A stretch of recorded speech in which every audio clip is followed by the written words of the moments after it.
right. It's here. We're live. We did it. Hey, everybody. Welcome to another Monday. Quarantine special. Get that ready. I'm setting up the recording, Chad. I'm setting up the recording. It says the stream bit rate is low. Don't know. Let's see.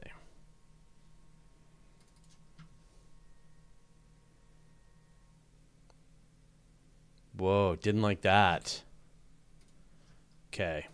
That was a mistake. All right, we'll do this the old way.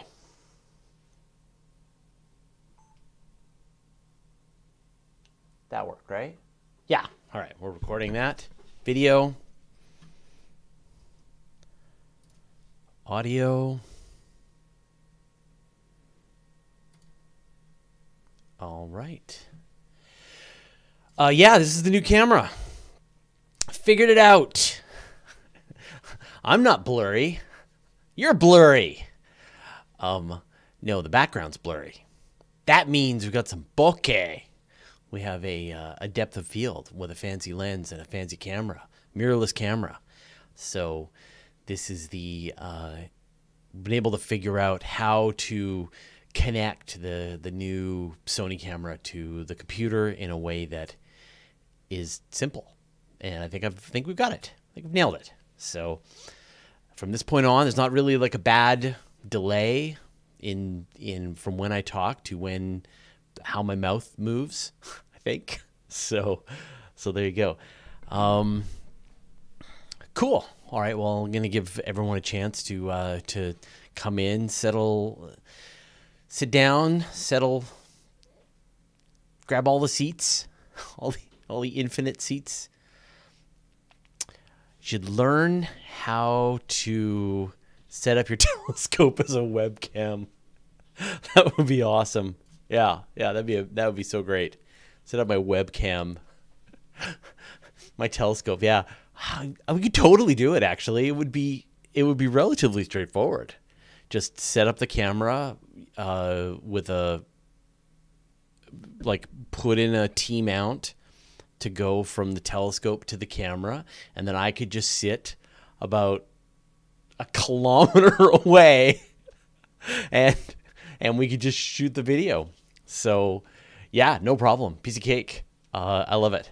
Yeah, we should totally do that. Oh my God, that's such a great idea. We are adding this to the big list of to-do items. At some point, I'm going to shoot an episode through a telescope, and then sort of pull back and just you'll see how far away from the camera I actually am, and then clap. Okay, fine. There you go, Chad.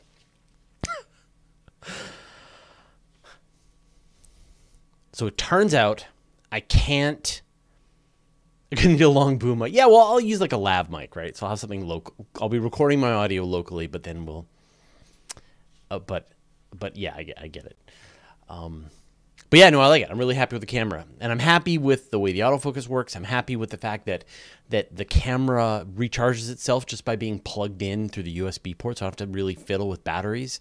So I think this is the way, and it's like a nice portable digital camera that I can use. And we can use when we do shoots, whenever we're allowed to leave. It's rough. All of my American friends are I'm seeing on my Twitter feed, all of my American friends getting their vaccinations, and it's just like, oh, just rub it in my face, why don't you? Again, I've mentioned this a few times. Here in Canada, we are months behind when the Americans are going to get access to their vaccines. I mean, I've heard that probably by the end of April, all Americans who want it will be able to get the vaccine. We're probably going to be in the summer. But my hope is that you're going to, Americans are going to like use all the people who want the vaccines, and then you're going to have lots of people who don't want the vaccines, and all of the other countries around the world will all just be putting our hands up and going like, we'll take your vaccines. We'll take them. So, all right. let's go. I've got a couple of prepared questions, so go ahead and put any questions that you want into the comments here, and then we will answer a bunch of them. I'm also, I'm not recording locally. I'm recording the video and I'm recording the audio, but I'm not recording the stream. I won't do that. I'll sort of crank up, but I'm recording the video on the camera. Yes. Okay. What was I going to say? Anyway, yeah. So put your question in the chat. Now I've got I got a bunch of tricky questions. Not tricky because the answers are complicated. Tricky because they're sensitive, delicate. I'm going to need to use all of my polite Canadian apologetic attitude to be able to carefully meander through these lists of questions. So I hope you're going to enjoy watching a balanced, non-hyperbolic response to what are some inflammatory questions. I know that's what you love to watch me do. All right.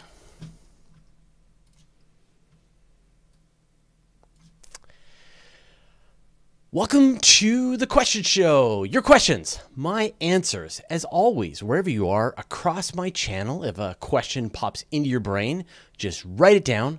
I will gather them all up and I will answer them here. Now, of course, I'm recording this show live on Monday, March 29th, 2021. So if some of my answers are hilariously out of date, it's because I cannot see into the future. I can only know the way the universe is today and not the way the universe is going to be tomorrow. In theory, the Starship is going to attempt a flight with SN11. Will it work? I don't know. Let's find out together. All right. Let's get into the questions. So first, all right, so let's do some of the questions that came in over the last week. And like I said, I picked tricky questions. So who knows if they'll stick around for the actual episode that goes live. But you'll get a chance to watch it now. And I'm going to go in order of trickiness. Branch. Question, not to be a buzzkill, but how is it humane and ethical to send a crew of humans to Mars when they get radiated by the sun and cosmic rays for months, if not years, causing cognitive decline, significantly increasing the chance of cancer and the crew being isolated from their families and the rest of humanity? And to top it off, there is the real risk of the mission killing the crew almost immediately at any stage of the mission. So the question you're really asking is it ethical to explore when exploration is risky? And although sending a group of human beings to planet Mars and the new and unique risks that entails is new, sending human beings to explore planet Earth and space is not something that's new. And that list of things, like, is it ethical to put a bunch of people onto a boat that's too small to have them attempt to go all the way around the Earth when they could get scurvy and be killed by pirates and be eaten by a kraken or go down in a big storm? Every time that we explore beyond the safety and comfort of our own home, we risk a little bit. And some risks are worth taking. I don't know, getting on an airplane and going on a vacation to Japan. Other risks are not worth taking. Jumping out of an airplane without a parachute. There are explorations that you know the outcome is almost certainly fatal. And then there is this gray area in between where if you take all of the precautions that you possibly can, you test very carefully, you put every single support and lifeline out available to you, and you take a risk, there is a chance that it will end badly, like somebody climbing a mountain, and there is a chance that it won't end badly. And so this is like an ethical question that humanity has faced since we started exploring and will continue to face. Yes, going to Mars is an extremely unsafe activity. And the astronauts that volunteer to do this Understand the depth of the risks and the long-term consequences. And you will have a lineup around the block of people willing to take that risk, understanding that it's going to shorten their lives either in the long term or catastrophically. And that's just how exploration works. So is it ethical? Well, that's how we learn more about our place in the universe. And the people who take the risks, understand the consequences, and they choose to do it anyway. Would I? No way. I would absolutely not get on a spacecraft and fly to Mars. But nobody's forcing me to do that. So I think that when the time comes, when the precautions have been made, when the technology has matured, that people have decided that we know as much as we can know about minimizing the risk, then that's the right time to do it.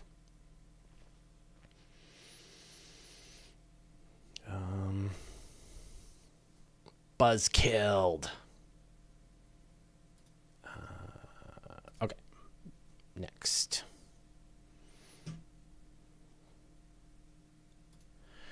Julian Lawrence. I pray for another Carrington event. All right, so there's two ways that I can take this question. So I'm going to start with the more charitable version, and then I'm going to move on to the less charitable version. So the more charitable version is a Carrington event. An incredibly powerful solar storm will cause an auroral display, the likes of which humanity has not seen for well over 100 years, almost 200 years. It'll be mind-bending. It'll be day after day of all night long aurora activity in the north, and even into some of the mid-latitudes, places where people never get a chance to see auroras. We'll be able to go outside and all night long just watch the sky ablaze with purples and greens and blues and reds.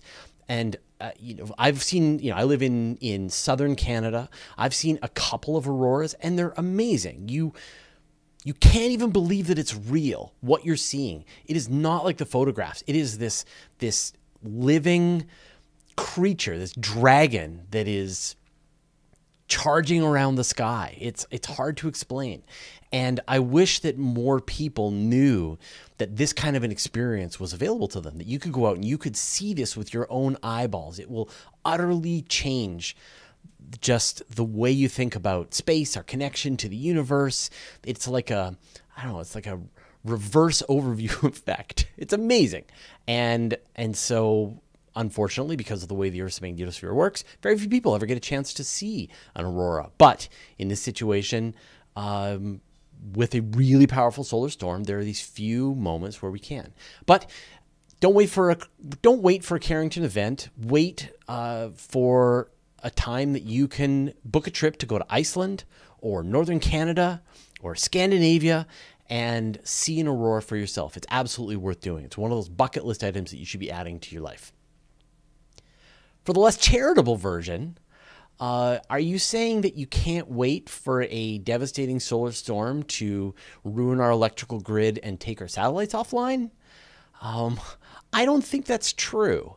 And I bet you, if you've ever gone through multiple days of the power being out, you've experienced just a glimpse of how much it sucks to lose our connection with each other through the internet and how much we rely on power. And again, as a Canadian who grew up in the country, we both had auroral displays and frequent power outages.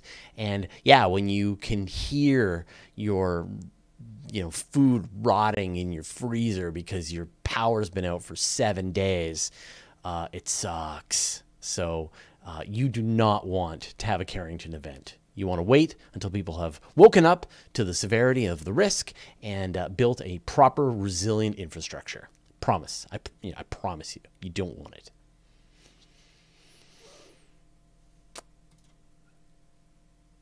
All right, let's do the tricky ones.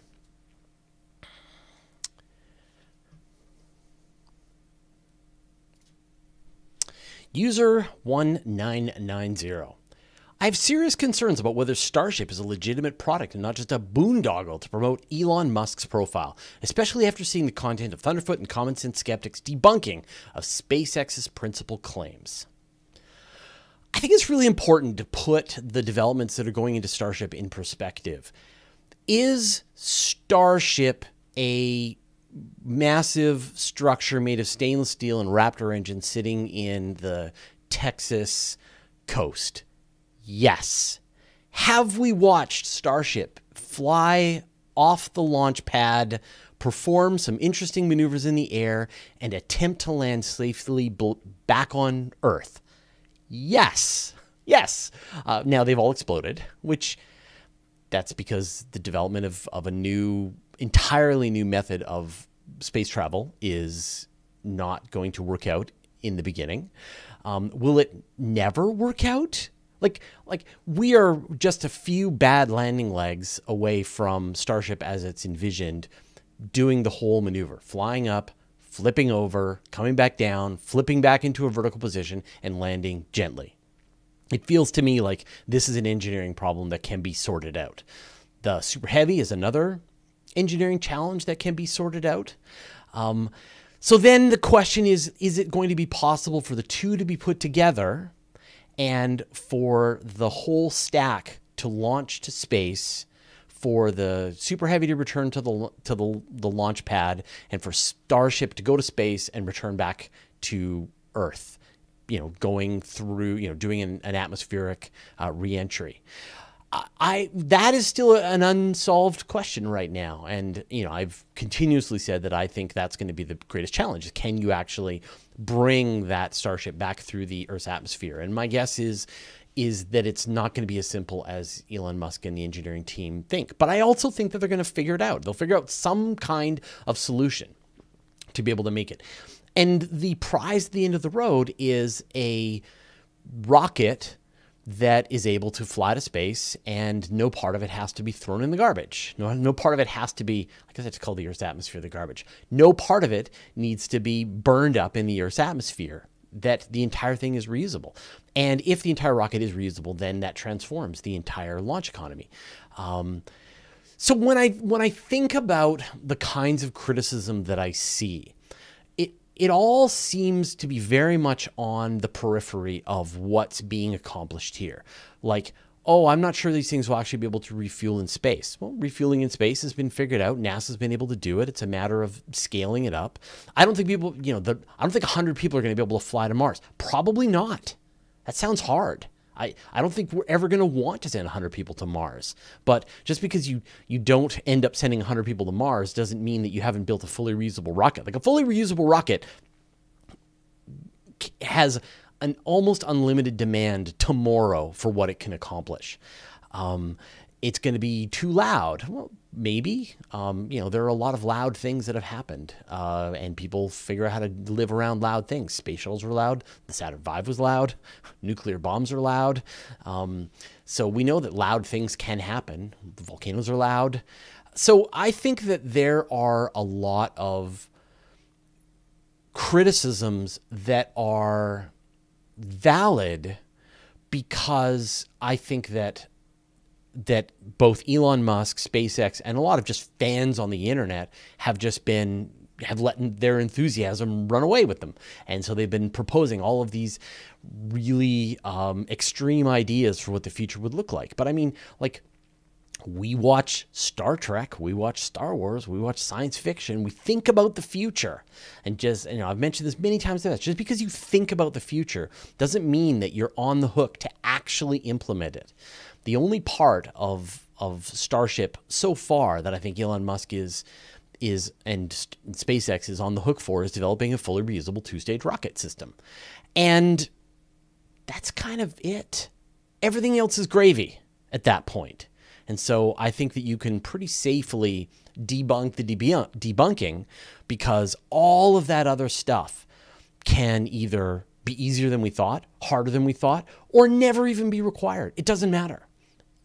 What matters is a fully reusable two-stage rocket system. And right now, where we stand today, we don't know if it's going to be possible, but every successful test that goes on pushes the narrative, pushes the burden of evidence more in the direction that it's going to get figured out.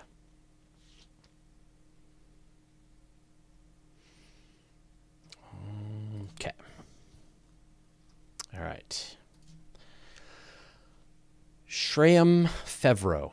I love how billions are spent on burning and blast just to go to a distant planet while people on Earth are arguing, should we pay reparations to our minorities? Also, Elon Musk is the problem that America needs to fix now. Giving so much power to his company to waste those funds is shameful, and please stop hyping him. We need to centralize SpaceX like NASA. So this sort of feels like the classic, why should we invest in space exploration when we have so many problems here on Earth? I think in this kind of situation, it's important to go back to first principles. Is space flight important? And I think I can give you plenty of examples that the answer to that question is yes. Look at Earth observing satellites, the ones that are out there in space right now, observing the planet, taking pictures, monitoring the state of our environment. We wouldn't know the state of our environment if it wasn't for satellites. We wouldn't know the amount of greenhouse gases. We wouldn't be able to watch the changes to the ozone layer. We wouldn't be able to measure amounts of beachfront erosion due to climate change without satellites. Satellites provide us with the ability to communicate with each other.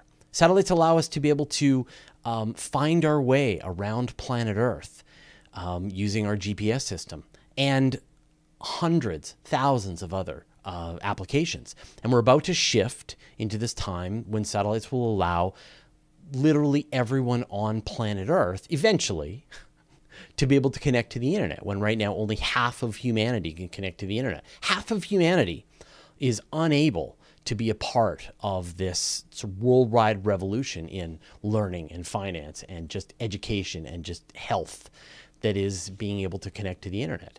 And the traditional telecommunication companies have been spending 30 years trying to give us access to the internet. And I think we can all pretty safely say that we're not there yet.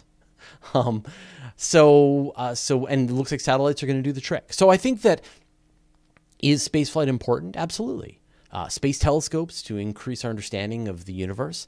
So then the next question you ask, if you say that spaceflight is important, then you have to ask yourself, what's the best way to accomplish spaceflight?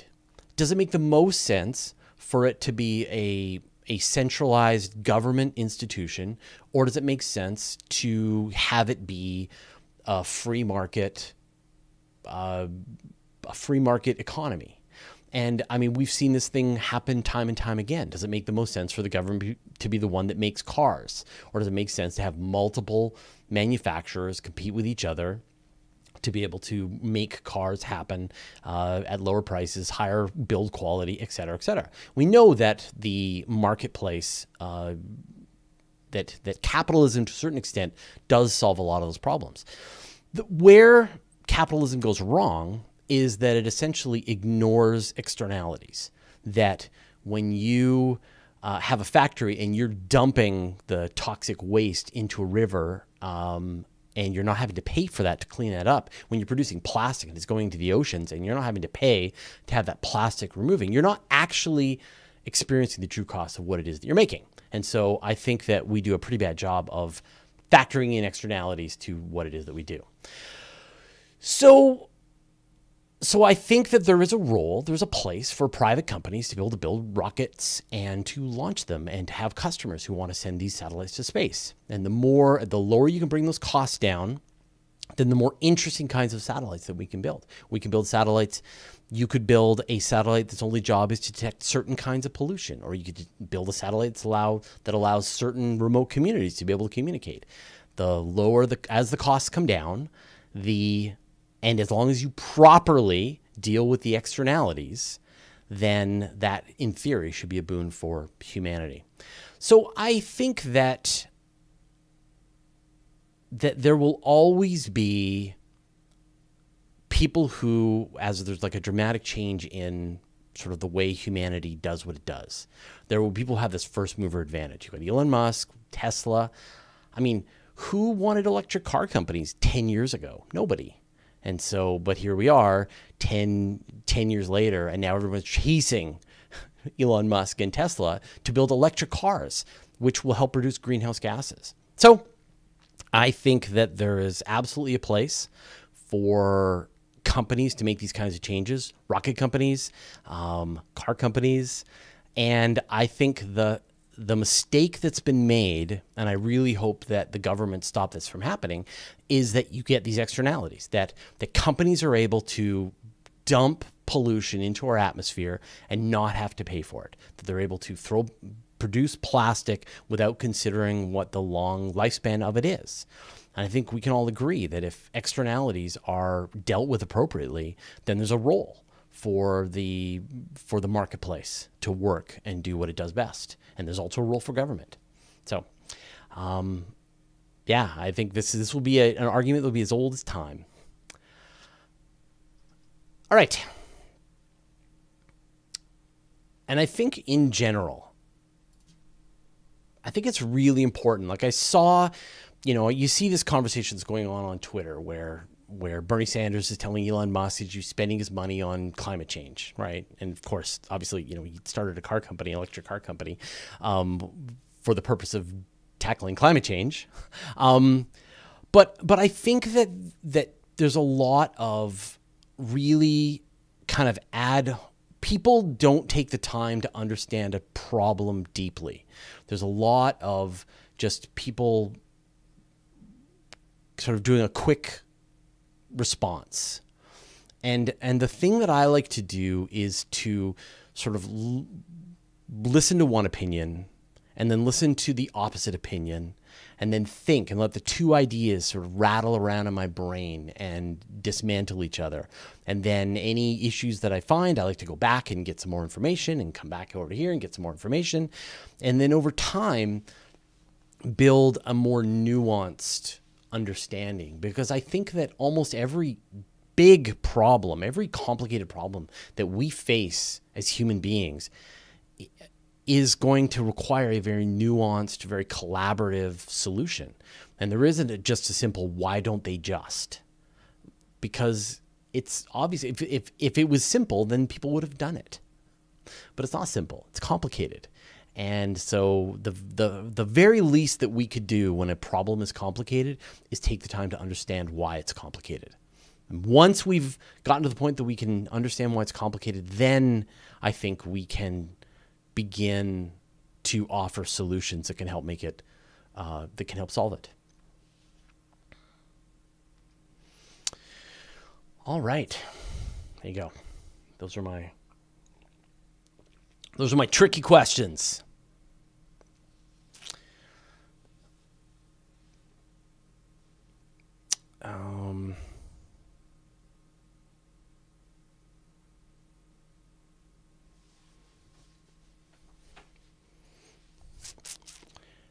The Phobos monolith? I haven't even heard of that. All right.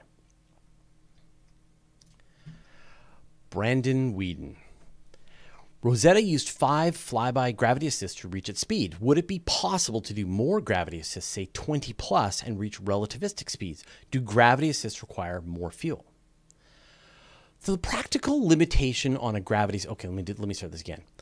A gravity assist works... A gravity assist works by you stealing the orbital momentum from not orbital momentum, orbital velocity. All right.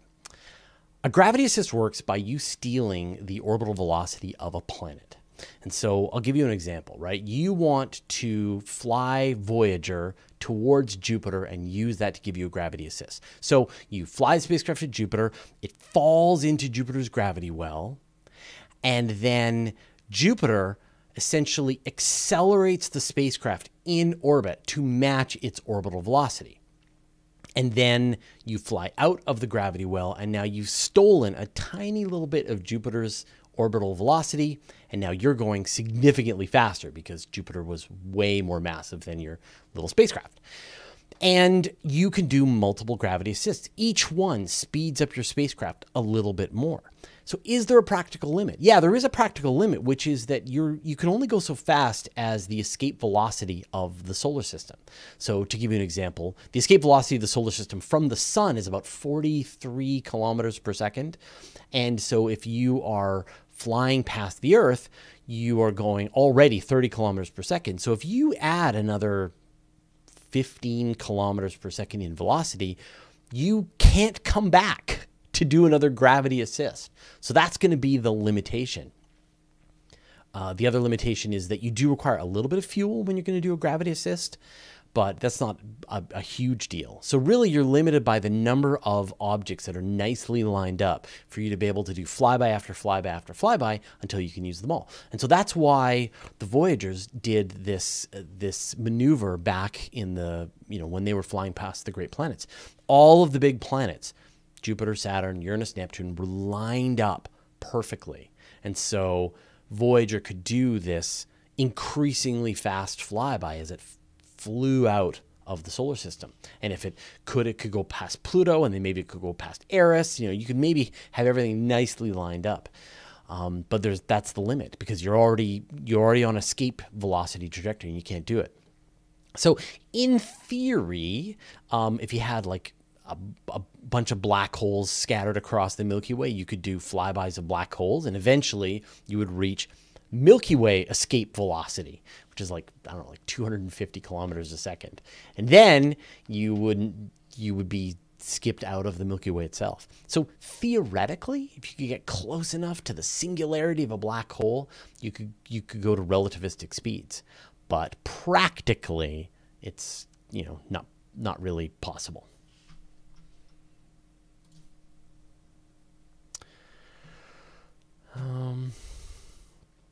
Is the Brazilian strain in BC? Yeah, I think so. It's in Canada for sure. Well, the various strains are in Canada. The UK one, I think, is more.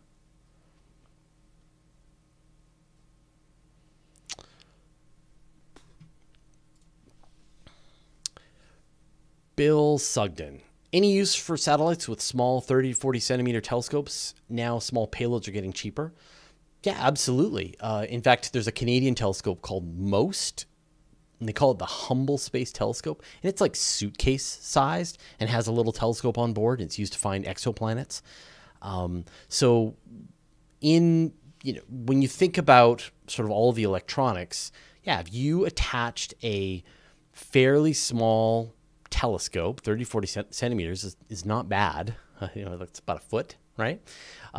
With a chip with a nice CCD sensor and put it out into space, that would do the trick. In fact, I don't think that TESS is much bigger than 30 to 40 centimeters. Even the telescope on board TESS is pretty small. So I love this idea of smaller satellites with very specific purposes, tuned to a very specific wavelength, or trying to solve one very specific scientific problem, as opposed to booking time on a great big telescope. I love these ideas of having small pathfinding observatories that at least just sort out whether or not there is any there. And then you can book time on the big telescope. Think about what's happening with TESS. TESS is finding, has already found, I think today we heard that they found over 2,200 exoplanet candidates so far. Now, TESS isn't a very big telescope, and it's not going to be able to tell us anything more about them, but you can hand these off to ground-based and space-based observatories to continue the observations. TESS is the finder scope for the James Webb Space Telescope. So I love this idea of lots more finder scopes for other issues, binary stars, supernova, various kinds of galaxy lensing, gravitational microlensing. There's lots of great ideas that you can use these small telescopes for. And who knows, maybe you're going to have like a Starship fly with 100 of these small satellites, which each one has only one job. One could just look at Alpha Centauri and say, are there any planets at Alpha Centauri? And just observe Alpha Centauri 24/7. So decreased launch costs will open up a revolution in what we can do in terms of space science. How's that? 34. Okay.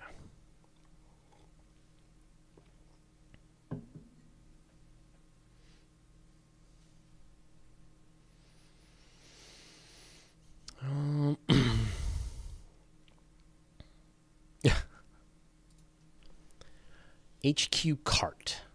What does it take to send an object into space and make it stand still, meaning that it's not moving with the solar system, galaxy, and not even space expansion? It's not possible, because there is no objective reference frame that you could measure standing still. I'm sorry, standing still. You always have to ask yourself, moving compared to what? So you could be like, right now you're sitting in your chair, and so you are not moving with relation to your chair. But depending on what continent you live on, you are moving with relation to another continent because it is drifting away from you or towards you at a centimeter a year. You are moving at 30 kilometers per second with the Earth as it goes around the sun. You're moving at 220 kilometers per second as it moves around the Milky Way. And so you could always figure out a way to change your velocity so that you are not moving with relation to something else. But then you will be moving with relation to something else. And even if you look at the largest scale, just the background of the universe, we know that the Milky Way is moving through the cosmos at a certain velocity. We know that the Virgo supercluster is moving through the cosmos at a certain velocity. We know that the Laniakea supercluster is moving through the cosmos. And so you will always be moving, always moving. And it's just a matter of what are you moving? You know, you're moving in relation to the cosmic microwave background radiation. And so, and if you're going to try to stop based on one part of the sky, you're going to be moving based on another part of the sky.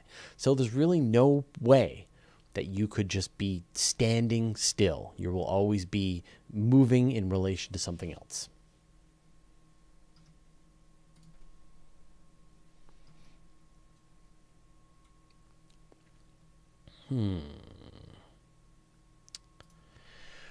Johnny G.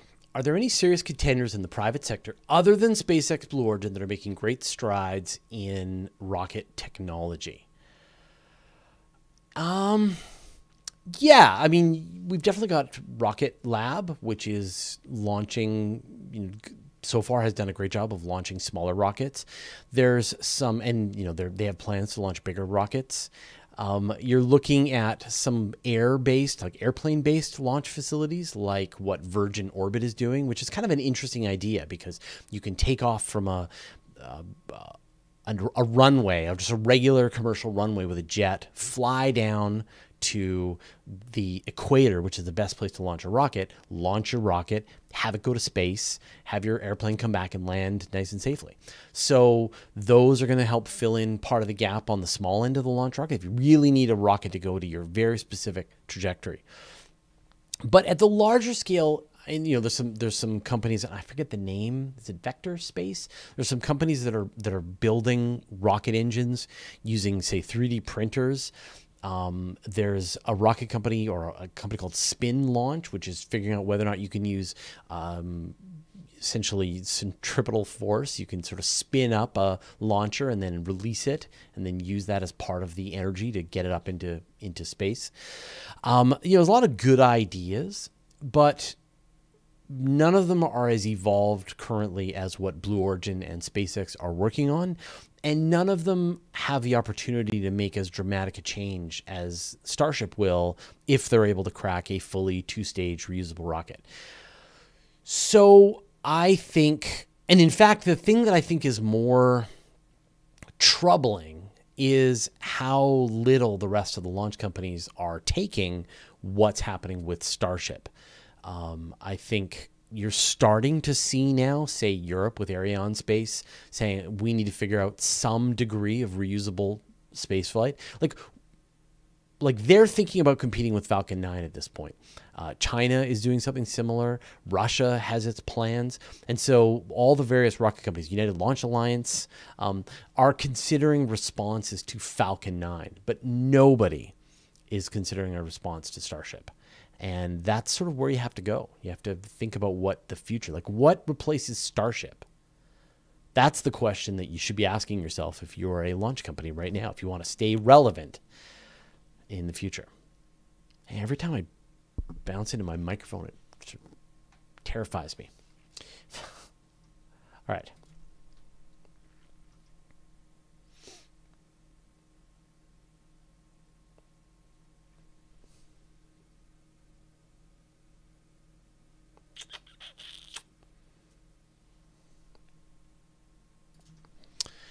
Sean Morrison. Hey, Fraser. Does Mars' proximity to asteroid belt increase its danger of encountering an asteroid strike? Do we have current data about recent impacts? The danger that you face from an asteroid impact really comes from the amount of gravity that you have. And so Earth has more gravity than Mars, and so we distort the orbits of more objects than Mars does. Mars is definitely closer to the asteroid belt. Jupiter is on the other side, and Jupiter is really the cause of the asteroid belt, the objects falling out of the asteroid belt and moving inwards into the inner solar system. And it's constantly pushing asteroids out of the asteroid belt and shoving them into the inner solar system. And they spend some time going past Mars, and they spend some time going past Earth. The cool thing about Mars is that there is this record written onto the face of Mars that shows us every single asteroid impact that's ever hit the planet and in what order, and which is pretty amazing. And so you can go and count asteroid impacts on Mars and figure out when they happen and where and which ones came first. And this asteroid fell into that.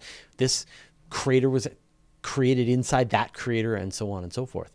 But no, not that I'm aware of that Mars has an increased chance. If anything, it's lower gravity you would expect to essentially attract less asteroids than Earth does.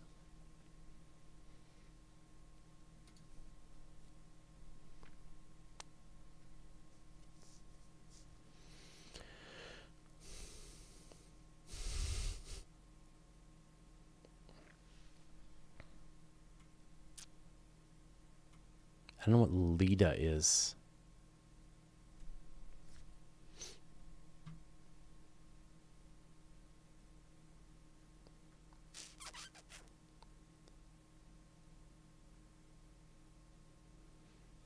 Larry Beckham, I was wrong in thinking a Carrington event would fry every semiconductor and microchip in the world like a gigaton EMT. No, it wouldn't. It wouldn't fry them all. It would fry some of them. That's all.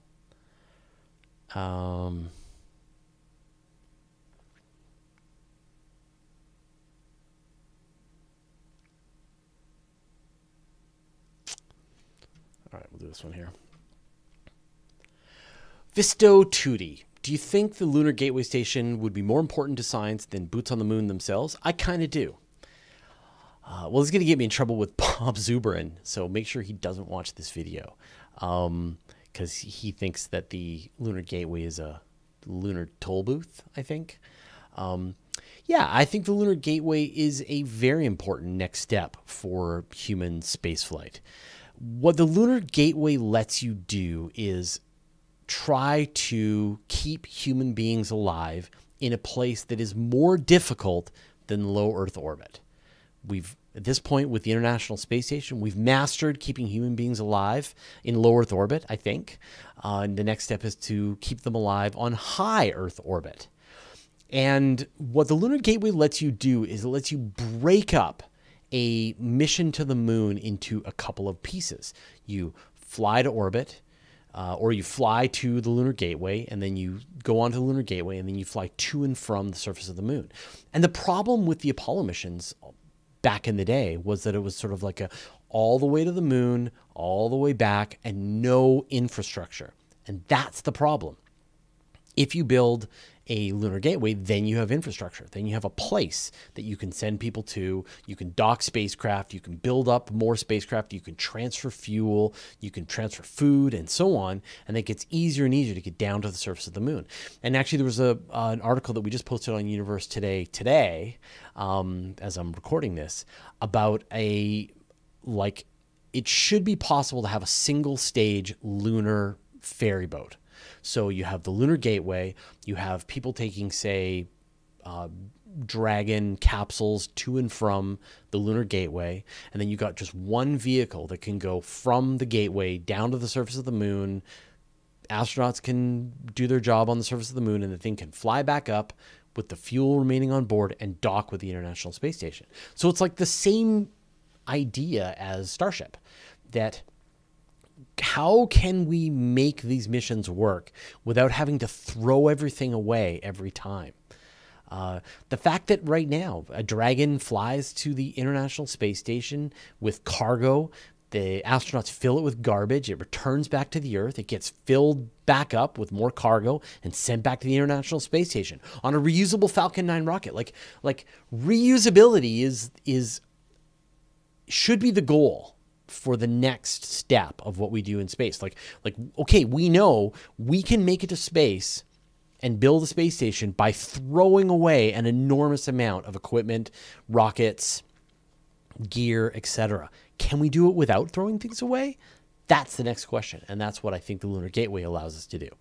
I don't think the Lunar Gateway is a great tool for going to Mars. That's not its job.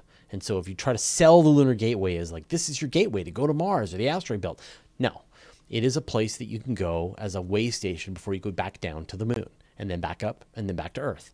And so I think part of the frustration that we all have is that we went to the moon and then we never went back. And we didn't go back. See, I did it again.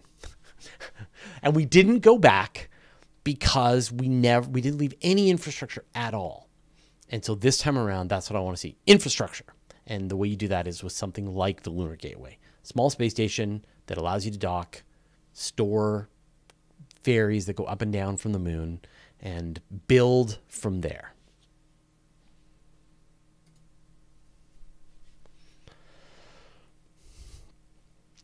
Definition of gravity is criminal? Like go to jail criminal? What does that mean? Like if you define gravity? Like first degree gravity definition?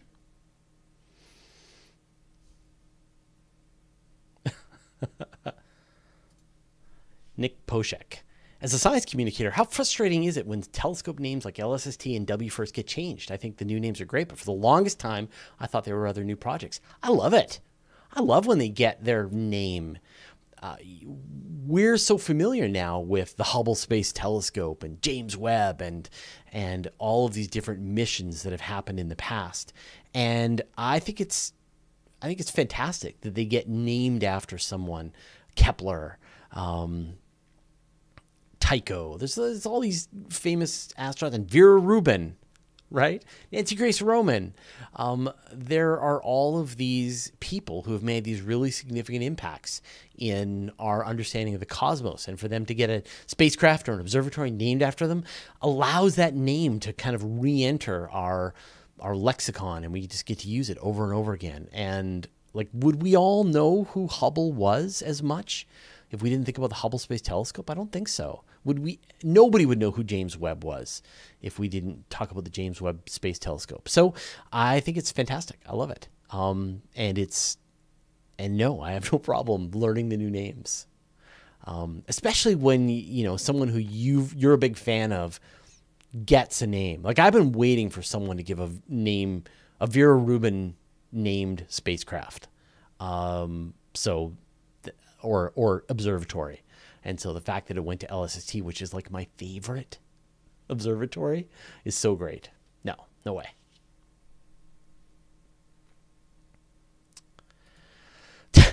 Walter's World. So James Webb, October 2021 launch, James Webb, October 31st, 2021. It's going to launch, October 30th. It's going to launch one day before Halloween. Or is it on the 31st? I thought it was the day before. It's going to launch this year. No more delays. It's happening. I'll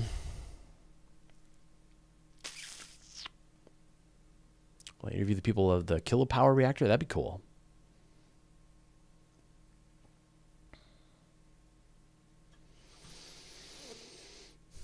Where are we at? Okay, 549.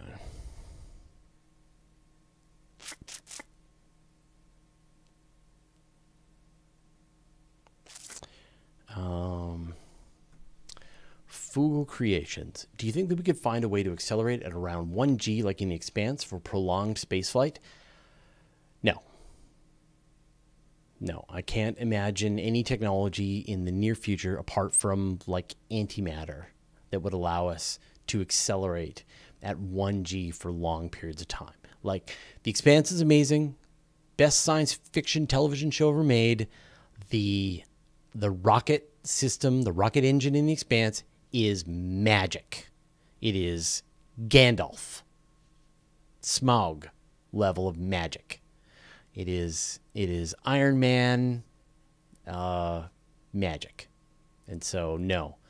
Once again, science fiction has ruined our expectations. But at least it's not like teleportation or like a small device that you hold in your hand that allows you to communicate with other people. That's madness. So no, unfortunately, I think it'll be a very long time before, like maybe metallic hydrogen, but not even that. No, it's gonna be a long time. Spaceflight is gonna suck for a long time.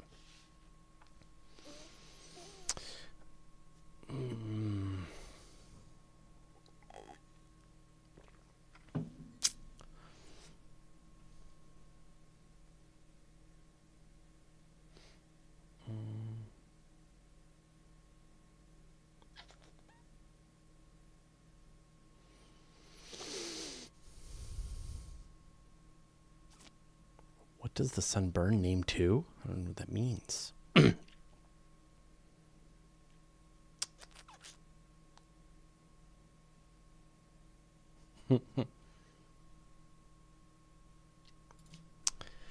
David Cams, we often hear that a small piece of stellar material would weigh millions of tons, but is it the weight that's the cause of the gravity produced by the star, or would it really weigh that much? That's a great question.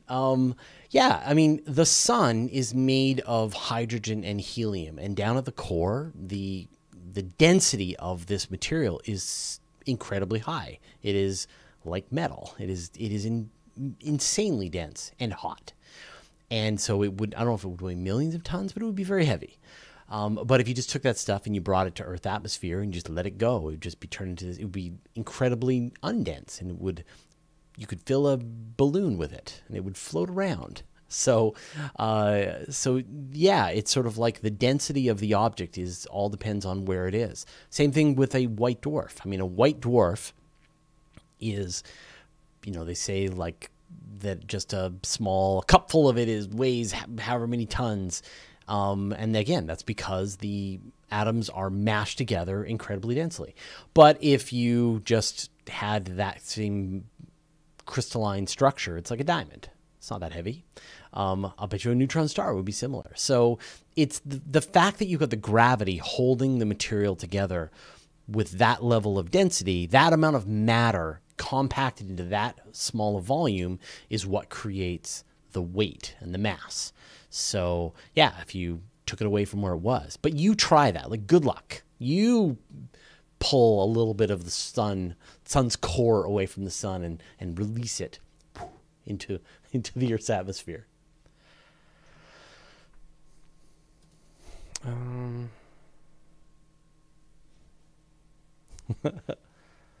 right. I'll do Walter's World's question here. Did you get that one? Okay, here we go. Walter's World. So the great attractor has us in its grips. Is there something that's past the great attractor that is pulling the great attractor? It was always funny. The great attractor is, I don't know, I feel like it's my nemesis here on the channel because it's like I trot it out as an example of a very solved mystery. What is the great attractor? Which is obscured by the zone of avoidance.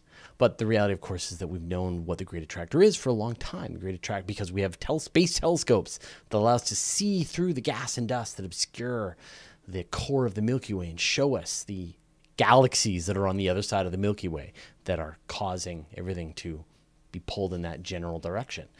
But what's gotten more interesting is just as the power of our telescopes have gotten better and better, we're starting to map out the larger structure, the larger gravitational influence of all of the galaxy clusters that are in our area.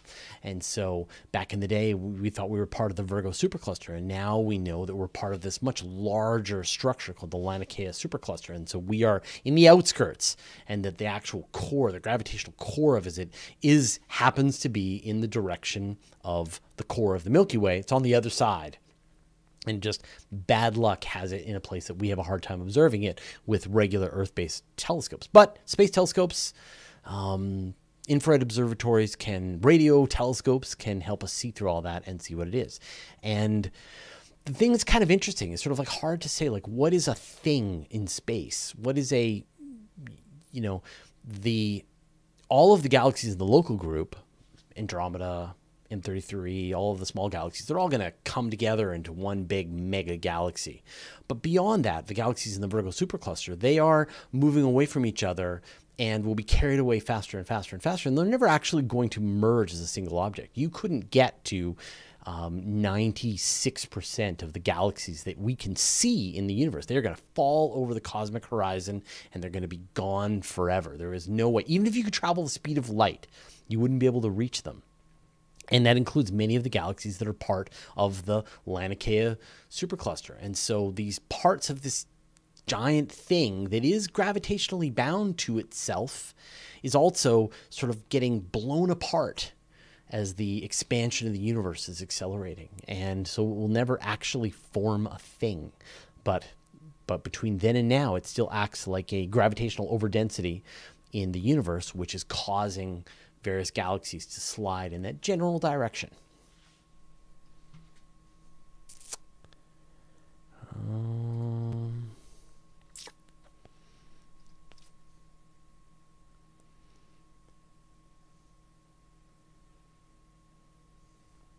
Man, so many good questions today. I don't know what Leda is. Oh, Leda's a nebula. Coldest place we know, we don't understand that it's colder than the rest of space. Isn't there like a cluster? Man, I forget the name of the cluster. Fusion engine turned a profit for James Webb. Yeah. Saltwater rocket. Yeah, you're not going to get 1G acceleration from the saltwater rocket. All right. Well, I'm gonna wrap this up, and then I'll stick around for a little while longer and answer some more questions. Let's see. Here's the patron bumper. More questions in a second, but first I'd like to thank our patrons: Salax, Christopher Schauger, Jonathan Patrick, Mick Atten, Jeffrey Qualls, Avery Peck, and the rest of our 849 patrons for their generous support. Want our videos early with no ads? Join our community at patreon.com/universetoday. And outro. If you want a single, comprehensive resource for space news, you'll want to subscribe to my weekly email newsletter. Every Friday, I send out a magazine of space news with dozens of stories, pictures, brief highlights, and links so you can find out more. Go to universetoday.com/newsletter to sign up. It's totally free. And did you know that all of my videos are also available in a handy audio podcast format, so you can have the latest episodes as well as special bonus material like interviews with me show up on your audio device? Go to universetoday.com/audio or search for Universe Today on iTunes, Spotify, or wherever you get your podcasts. And I'll put a link in the show notes. Thanks to everyone watching here on Twitch and everyone who asked a question. And if you want to ask a question for an upcoming show, you can post it in the YouTube comments or Patreon, or you can join me live on my YouTube channel every Monday at 5 p.m. Pacific time. Thanks to all the moderators, and a special thanks, as always, Chad Weber, Nancy Graziano. All right. I'm going to stop the various recordings.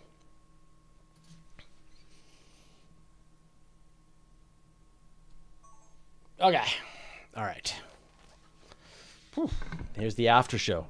Oh, man. Allergies. So bad. I don't get it. I'm trapped inside. I still have allergies. Every springtime, I have to remember that it's just allergies. David Cams, love the new camera, by the way. Did you say it was a Sony A7C? Yeah, it is an A7C, but it's not a kit lens. It's a Tamron, like a nice Tamron lens.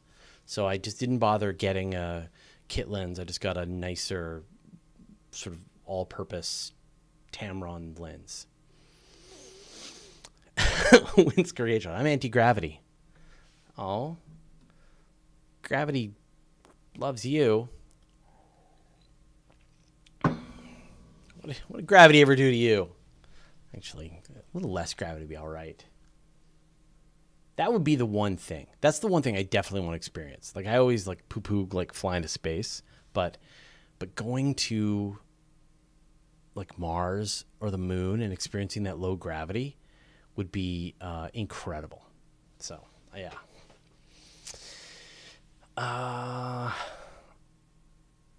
Yeah.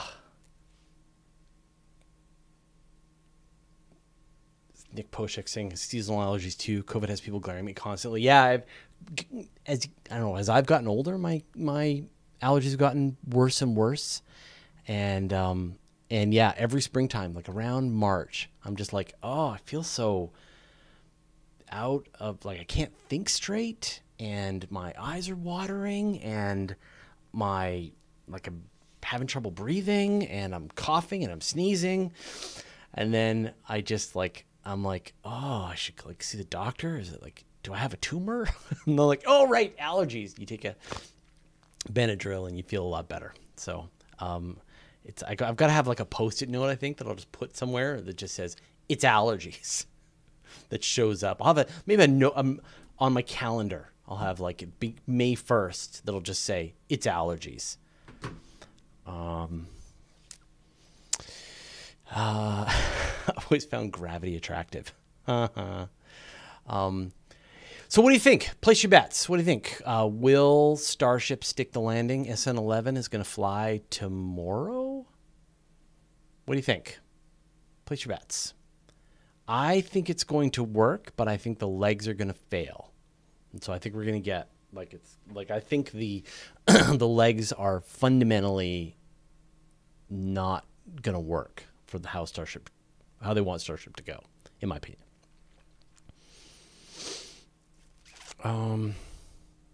Arjun, where else does dark matter have to hide? Are any of our ideas left? Do you have new ones? Yeah, there's lots of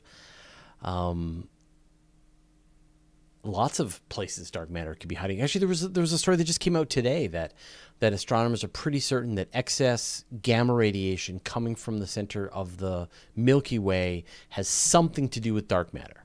So there's some kind of like dark matter annihilation or something that's causing gamma radiation, an excess of gamma radiation. So again, that sort of gives you some hints and some clues on what to look at. But yeah, when you think about the future of telescopes that can be doing better gravitational lensing, do much better surveys for the universe, then you can start to get a sense of where the dark matter might be, map it out with more precision. You know, I think that some of the really important work that's being done right now is just try to figure out what it isn't. That you could set some kind of constraints. Like if it's a particle, then the particle has to have these kinds of characteristics. So, all in for SN1.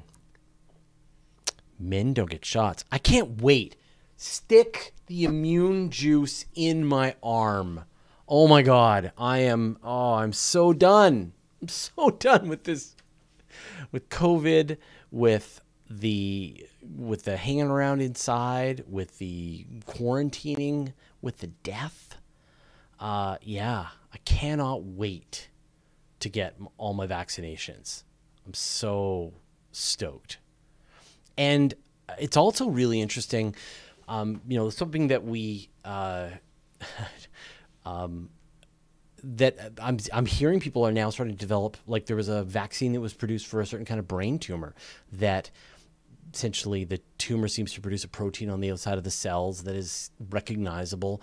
And so hopefully a year spent with all of these pharmaceutical companies working headlong into developing new kinds of technologies is going to give us all of these benefits. So, yeah, it's pretty interesting. I think we're going to see these repercussions or the ripples of new medical advances happen down the road because of all this time and money that was spent on trying to develop COVID vaccines. I mean, the RNA vaccines are pretty fascinating and have a lot of applications. So I can't wait.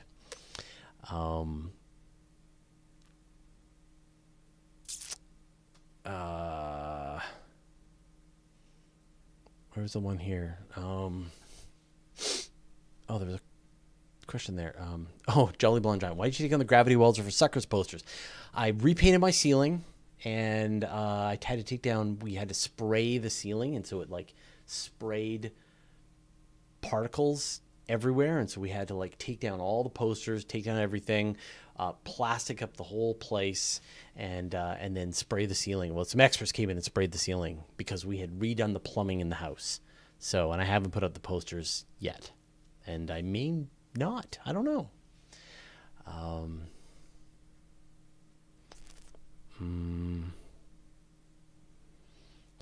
Yeah, John C. Newman. So many of my favorite Canadian content creators are talking about how they don't know when Canadians will get vaccinated. Yeah, we don't. We don't. I mean, all of my friends in the U.S. are all getting vaccinated. They're all like, I got my second vaccine today. I'm just like, but I think what's going to happen is because the U.S. has deployed the vaccine so quickly, there's going to be a lot of leftover vaccines. And so they're going to be able to fulfill the orders that the rest of the countries have made. My sadness is just, I think it's going to be unevenly distributed. I mean, rich countries like Canada, we're going to get our vaccines soon. And poor countries are going to probably not get vaccinated until 21, 22, and they're going to see a lot more deaths. So that sucks. And I wish, I hope that we remember that just because some of the world has gotten vaccinated, we really need as much of the world vaccinated as possible to really make this go away. I'll get AstraZeneca, right? I'll get any of them. Whichever one shows up first, ready to fill me with vaccinated liquid, I'm ready to go. AstraZeneca, Johnson & Johnson, Pfizer. What was the other one? Anyway, yeah, all of it. No problem. Sounds good. I'm ready.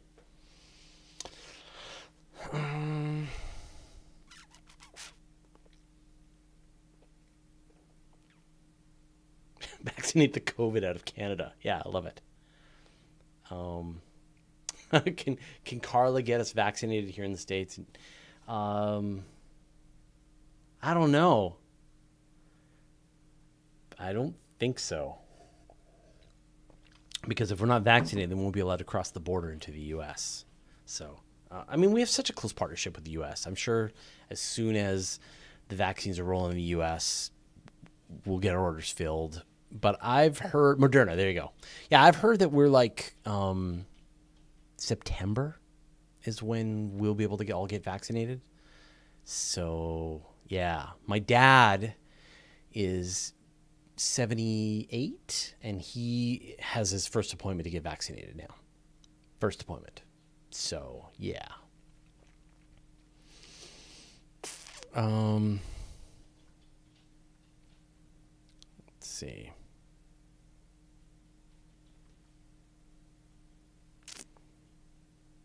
Chetty Walrus, that's cool. I just had to Google MOND, Modified Newtonian Dynamics. Please crush the light speed limit theory in a more direct way than that's just space itself expanding. The Modified Newtonian Dynamics, MOND, the two explanations for dark matter. One is we don't understand gravity at the largest scales. That's MOND. Or there's a particle that we can't see. And we have plenty of experience of a particle that we can't see. The neutrino is an example of a particle that has been well detected, multiple flavors. It acts very weird, and yet it can pass through a light year of lead without interaction. So we know what a particle that doesn't interact with regular matter, doesn't produce light in any way.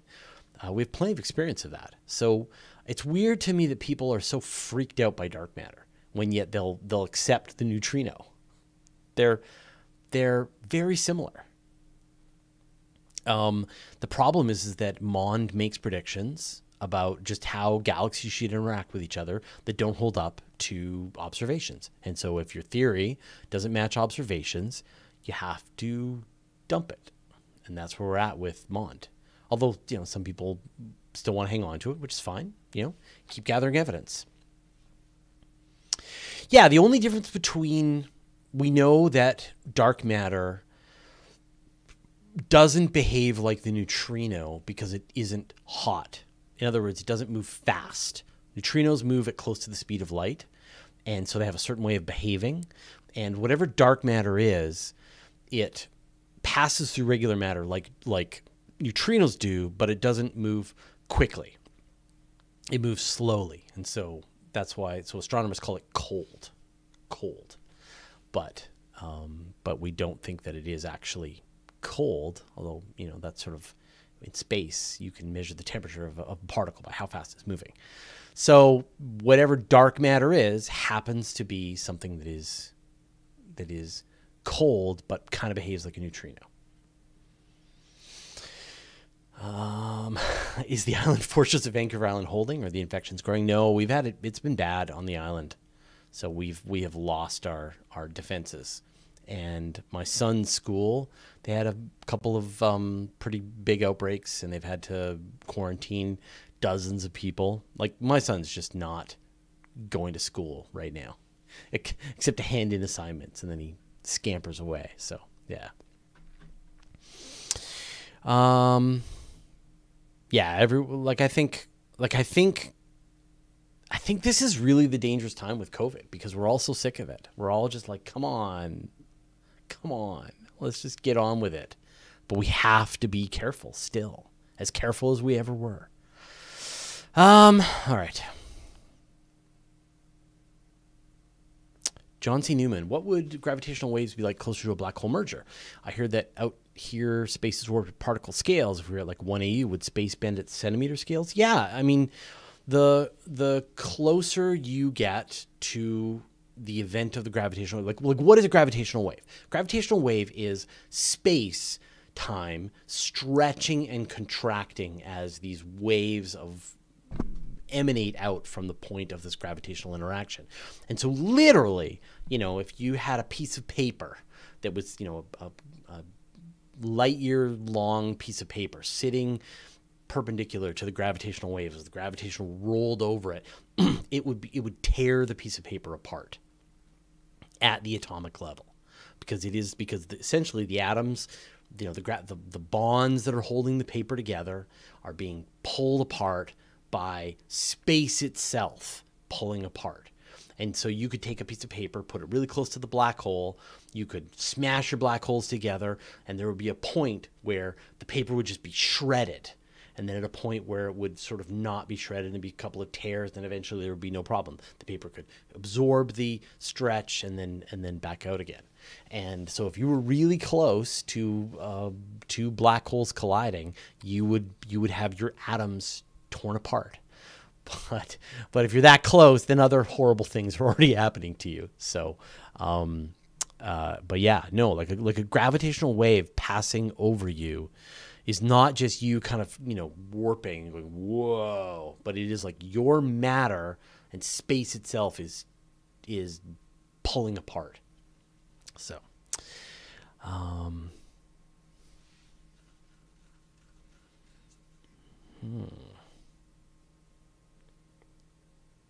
Yeah. But I mean, like there's so many ways that a black hole can kill you. Like the heat, the tidal forces. Like if you're that close to an event, you're already experiencing tidal forces that are tearing you apart at an atomic level. So the gravitational waves ripping the rest of your atoms apart is icing on the cake, or whatever the opposite. Horrible icing on top of an awful cake.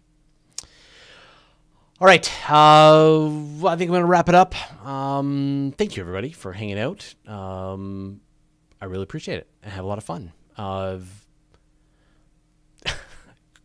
Cody's Lab, I wonder what the ionization range of merging black holes is. Cody, I want to push an asteroid into a dangerous trajectory. Lab. But thank you, everyone, for watching here on YouTube. If it's happening over on Twitch, thank you to the moderators. Thanks to Nancy for alerting me with all of the questions and comments.